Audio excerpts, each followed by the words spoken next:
సంవత్సరాల నుంచి పార్టీ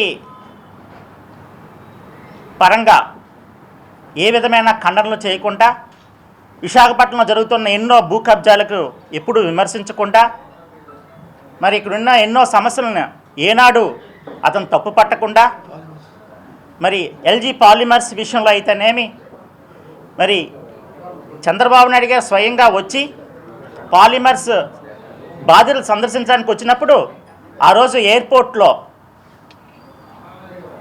సంబంధించిన అంటే ఆ ప్రోటోకాల్ ఉన్న ఎమ్మెల్యే అతను ముందు రిసీవ్ చేసుకోవాలి చంద్రబాబు నాయుడు గారిని. ఆ రోజున వెస్ట్ నియోజకవర్గంలో ఉండే లీడర్స్ని కూడా తన ఇంటి దగ్గర పెట్టుకొని అక్కడ రాకుండా ఆ రోజు ఎంత పోరాటం జరిగిందో మీరు అందరూ చూశారు ప్రత్యక్షంగా. మన విశాఖపట్నంలో ఉన్న రౌడీలందరినీ తీసుకొని వచ్చి కేకే రాజు గారు మరి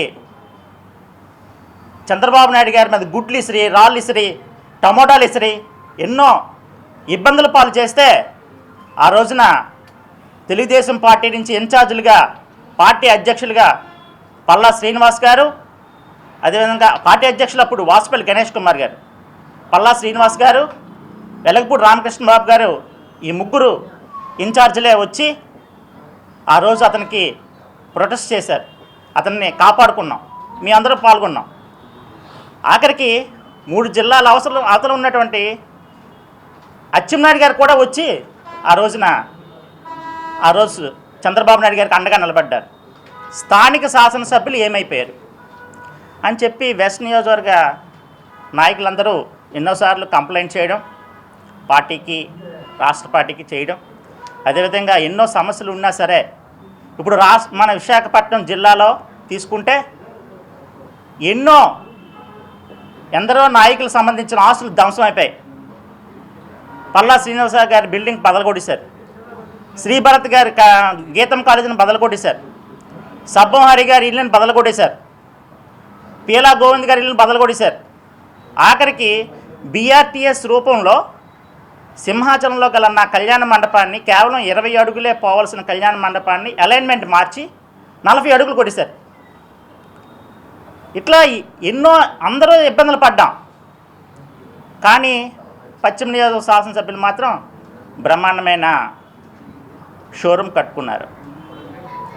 మరి ఇట్లాంటి ఎన్నో ఉదంతాలు. మరి ఎవరు ఇక్కడ ఈ కష్టాల్లో ఉండి కష్టాల్లో పార్టీకి అండగా నిలబడిన నాయకుల్ని సెలెక్ట్ చేయాలని మరి వెస్ట్ నియోజకవర్గం నుంచి జనరల్ సెక్రటరీగా నన్ను సీనియర్ నాయకులందరూ కోరారు. అందుకే నేను కూడా రాష్ట్ర పార్టీకి ఒక పక్క తెలియజేస్తూ అదేవిధంగా మీడియా ముందుకు కూడా వచ్చి మీతో షేర్ చేసుకోవడానికి వచ్చాను. గతంలో మన రాక్షసులు ఎలాగుంటాం ఆ పరిపాలన పుస్తకాల్లో చదివాం, కానీ ఈయన మన కళ్ళు కట్టినట్టు వాళ్ళ పరిపాలన చూపిస్తున్నాడు. ఒక్క విషయంలో ఇన్ని వాగ్దానాలు చేశాడు, ఫుల్ ప్లెడ్జ్డ్గా ఒక్క పథకమైనా చేశాడా? ఎక్కడ చేయలేదే.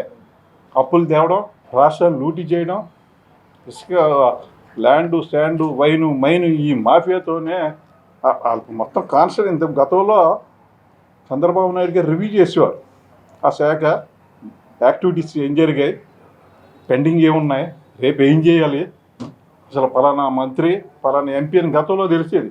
ఇప్పుడు ఎవడు ఎంపీయో ఎవడు ఎమ్మెల్యే 420 గ్యాంగ్ అంతా మన ఎత్తిన రుద్ది.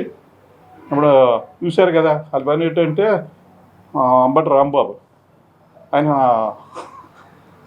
ఇరిగేషన్ నాకు తెలియదు అంటాడు, ఇరిగేషన్ మంత్రి. ఆ రోజు ఆ టూరిజం అని పేరు ఆ నోట్లో నేను వెళ్ళలేదు, ఏదో చెవుల్లో ఉండి ఒకసారి రివ్యూ చేసి ఇప్పుడు రోడ్ల కోసం గతంలో చెప్పేవాడు. మేఘాల మీద ఆదేశాలు ఇచ్చి అద్దంలా రోడ్లన్నీ చేసేయాలన్నాడు. అర్థమే నేను గతంలోని పడవెక్కలేని ఫీలింగ్ ఉండేది, ఎప్పుడు ఎక్కలేదే అని. ఆ ఫీలింగ్ పోయింది. ఆ కారు ఇలాగే వెళ్తుంది, అక్కడ మామూలుగా రోడ్ల మీద వెళ్ళదు, అంత అందంగా ఉన్నాయి. మీకు ఇప్పుడే చూపిస్తాను, ప్రెస్ మీట్ అయిపోయినాయండి. అక్కడ ఇంటి వెళ్ళిపోది కూలీల్లా పనిచేస్తున్నారు. ఆ గోతుల బాధ పడలేక ఇంటి ముందు ఉంది. ముక్కు పచ్చలారని చిన్నపిల్లలు గమేలు పెట్టుకొని గోతులు కప్పుతున్న దౌర్భాగ్య పరిస్థితి భారతదేశంలో ఎక్కడ చూస్తున్నాం మనం. పట్టించుకోడు, పరిపాలన గాలికి వదిలేశాడు. ఏదైతే చెల్లెలు కాంగ్రెస్ పార్టీ నుంచి వచ్చిన తర్వాత నిన్న జగన్మోహన్ రెడ్డి గారు ఒక సమాధానం అని కాదు, ఒక లేవనెత్తారు. ఈ టీడీపీ జనసేన ఏదైతే మిత్రపక్ష పార్టీలని ఆయన ఒక మాట మాట్లాడారు, ఏవైతే ఆ పార్టీలు ఉన్నాయో అవందరూ కలిపి ఈ రోజు చంద్రబాబు నాయుడు గారికి సపోర్ట్ ఇవ్వడానికి కళ్యాణ్ గారు కానీ, షర్మిలమ్మ కానీ, అలా వివిధ పార్టీలకు చెందిన నాయకుల పేర్లు చెప్పకనే చెప్తూ ఆయన ఒక మాట్లాడారు. ఈరోజు వైఎస్ జగన్మోహన్ రెడ్డికి ఒకటే అడుగుతున్నాను, నువ్వు చూసావా? పవన్ కళ్యాణ్ గారు ప్యాకేజ్ స్టార్ అని మళ్ళీ పాత చింతకాయ పచ్చళ్ళ పనికిమాలిన మాటలు మాట్లాడుతున్నా. నీకు ఈరోజు ఒకటే అడుగుతున్నాను జగన్ రెడ్డి, ఈ రోజు ఎప్పుడైనా నువ్వు ఒక్క ప్రెస్ మీట్ మాలా ఒక్క ప్రెస్ మీట్ పెట్టి అసలు ఈ రోజు రాష్ట్రంలో ఎన్ని పాలసీలు తెచ్చాం, ఎంత డబ్బు అప్పు చేసాం, ఎంత డబ్బు ప్రజల కోసం ఖర్చు పెట్టాం అని ఒక్క ప్రెస్ మీట్ పెట్టిన దాఖలా లేదు. మాట్లాడితే తాడేపల్లి ప్యాలెస్ లో కూర్చొని ఇష్టానుసారంగా ఒక వ్యక్తి గురించి ఆ వ్యక్తి యొక్క పర్సనల్ విషయాలు మాట్లాడుతా తప్పితే ఆంధ్ర రాష్ట్ర సీఎం గా ఎప్పుడైనా ఒక వ్యవహరించావా?